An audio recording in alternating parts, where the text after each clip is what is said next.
kenapa nih mesin Legend ya. Jadi ini mesin nih ceritanya panjang. Ini saya kenal ini mesin di tahun 2008-9. Ini mesin yang pada saat itu banyak home brewer atau home barista dia menggunakan mesin ini. Dan ini durabilitasnya oke. Spesifikasi mesin ini sangat standar. Dia boilernya 350 mili.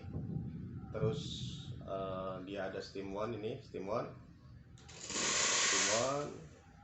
Dia nggak ada PID, ada air panas. Air panas juga melalui ini, dia melalui dari steam one, tinggal diganti aja melalui saklar mau steam atau mau air panas. Dia durabilitasnya kenapa? Karena ini dalamnya tidak ada yang menggunakan barang plastik. Ini casing dan sasisnya menggunakan metal atau besi. Casingnya pakai stainless, sasisnya pakai besi yang lumayan tebal, besinya sekitar 3 milian, ini 3 mili, dan bobotnya lumayan. Walaupun dia masih pakai tangki, ini pakai tangkinya di sini, tapi dia tetap ini durabilitasnya tinggi. Banyak modifikasi yang dilakukan oleh home brewer atau home barista. Mereka menambahkan PID seperti ini. Fungsinya adalah agar suhu yang dicapai untuk mengekstraksi itu sesuai. Bawaan mesin ini dia pakai termostat. Termostatnya itu dia cut off-nya di 65 derajat gitu ya. Walaupun masih oke untuk kita ngebrew, cuma kita butuh suhu tertentu untuk ngebrew agar terjadi yang namanya perfect shot gitu ya. Kita capai perfect shot atau espresso tadi. Kelebihan mesin ini apa? Tadi udah saya sebutin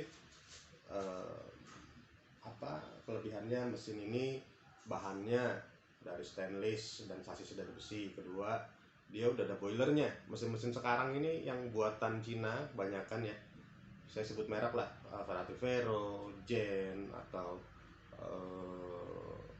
banyak lah ya mesin-mesin itu. Dalamnya itu dia nggak pakai boiler.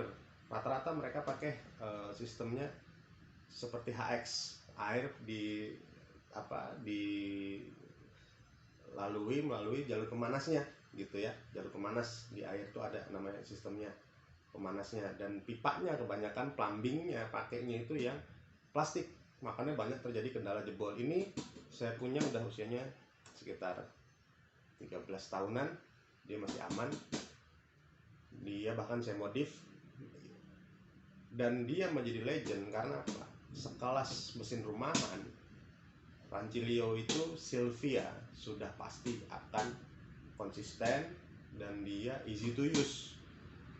Karena dalamnya itu udah bukan lagi kita bicaranya dalamnya mesinnya itu banyak plastik yang nggak ada. Ini semuanya dari Kuningan, kayak plumbingnya dia pipa Kuningan.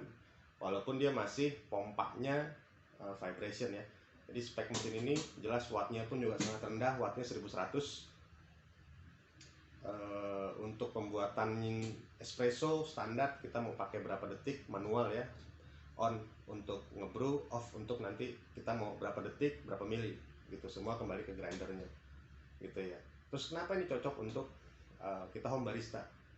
Untuk saya pribadi, daripada saya membeli mesin-mesin yang kelasnya rumahan, bodi plastik yang sangat ringkih ya kan, ini lebih durable lah. Dulu saya beli 7-8 juta, sekarang secondnya pun 7-8 juta.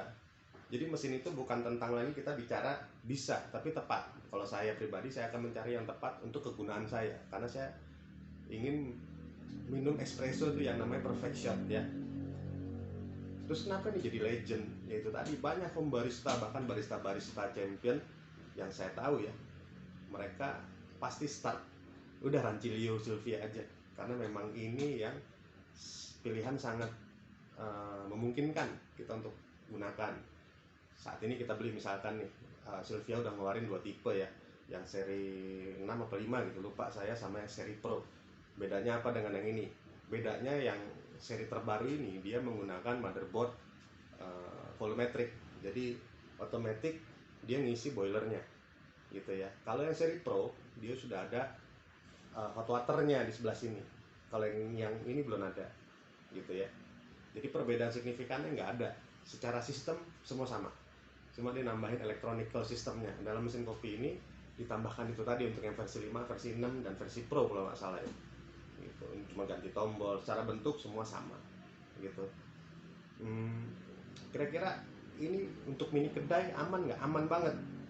Jadi selama kita tahu cara pakainya ini sangat aman.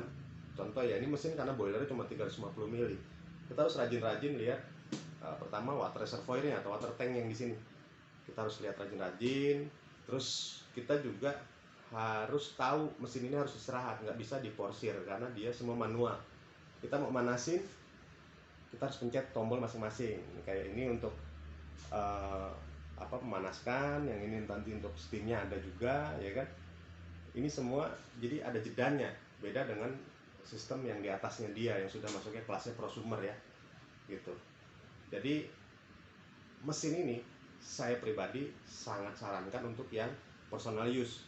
Mini kedai pun selama dia mampu menggunakannya di saat operasional, itu sanggup untuk menjalankan operasional mini kedai yang nggak terlalu crowded ya gitu. Kalau yang crowded nanti dia ngos-ngosan bahasanya itu akan ada jeda lah.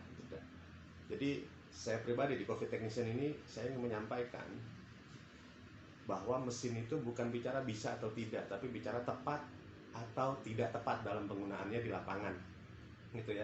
Karena banyak di luar sana nih yang kena hype, oh pakai ini mesin harga 1,5 juta, itu bisa tapi nggak tepat gitu. Karena kita juga banyak terima servisan, ada di IG kita tuh, servis mesin kopi, boleh dicari gitu ya. Oke, untuk sementara itu dulu. Jadi mesin ini kenapa legend? Sudah teruji, saya punya udah lebih dari 10 tahun, aman gitu kan. Jadi sudah teruji, saya pribadi mengujinya, dan reviewnya juga banyak. Untuk tepat digunakan atau tidak dalam kafe atau mini kedai, ini tepat ketika kita bisa menggunakannya dalam kelas komersil ya, kelas komersil, karena kafe kita komersil. Kita bisa gunakan ini tepat. Cuma yaitu tadi akan ada waktu yang lebih lambat dibanding kita gunakan mesin komersil gitu. Terus kalau ada pertanyaan nih ya, buat yang nonton ada pertanyaan, silahkan diketik di kolom komen. Mau tanya tentang, om saya mesin ini seperti ini gimana ya, om saya mau beli mesin, ada pilihannya seperti apa ya, bagaimana cara milihnya, itu nanti kita bahas ya gitu ya. Terus sementara kita bahasin dulu. Jadi Rancilo Silvia ini starter yang paling tepat untuk kita yang mau masuk ke homebrew ya, homebrewing di bidang kopi. Kalau untuk komersial brewing ini bisa nanti di R&D-nya, karena ini dengan mesin komersil mirip sistemnya. Oke ya, thank you, dan jangan lupa untuk selalu subscribe channel kita agar kita bisa memberikan informasi-informasi tercanggih dan terupdate tentang kopi di Indonesia. Coffee Technician, channel tercanggih tentang kopi di Indonesia. Thank you.